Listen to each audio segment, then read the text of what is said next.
पूज्य गुरुदेव ना होते तो आज क्या होता। सत्य दर्शन का सूर्य अस्त हो गया होता।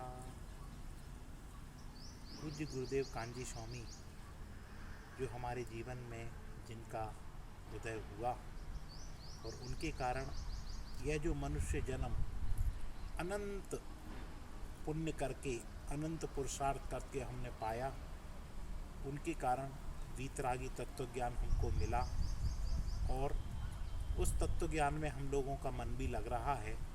ये बड़े सौभाग्य की बात है। आज हम सभी मुमुक्षु भाई मिलकर उस वीतरागी तत्व ज्ञान का अभ्यास कर रहे हैं।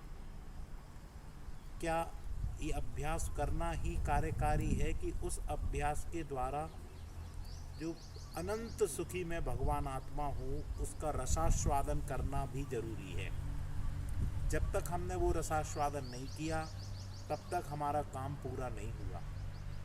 जैसे हमारे अनंत भगवंतों ने उस अतीन्द्रिय आनंद का रसास्वादन करके वीतरागी दशा प्रकट करके परम सुख मोक्ष को प्राप्त किया, वही मार्ग प्रभु हमें भी अपनाना है और हम भी उस तत्व ज्ञान के अभ्यास के द्वारा जो मैं परिपूर्ण भगवान आत्मा हूँ उसका अनुभव करूँ, उसका वेदन करूँ, उसका अभ्यास करूँ।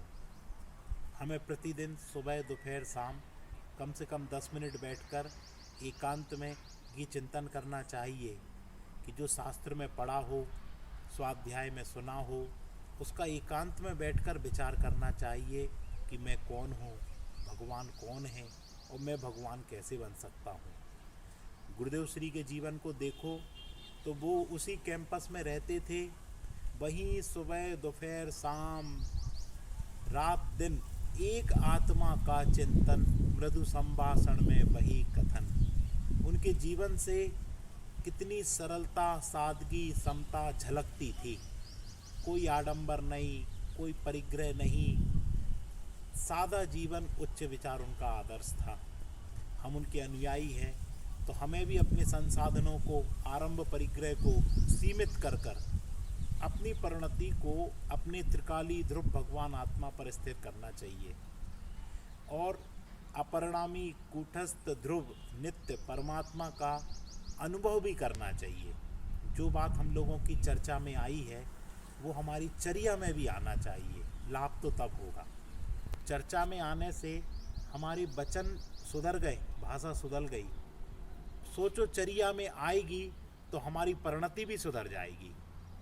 जिसका चिंतन मात्र असंख्य प्रदेशों को रोमांचित करता, ऐसा भगवान आत्मा हम सभी के चिंतन में आए। हम सभी इसी मंगल भावना के साथ अभी विराम लेते हैं। जय जिनेंद्र।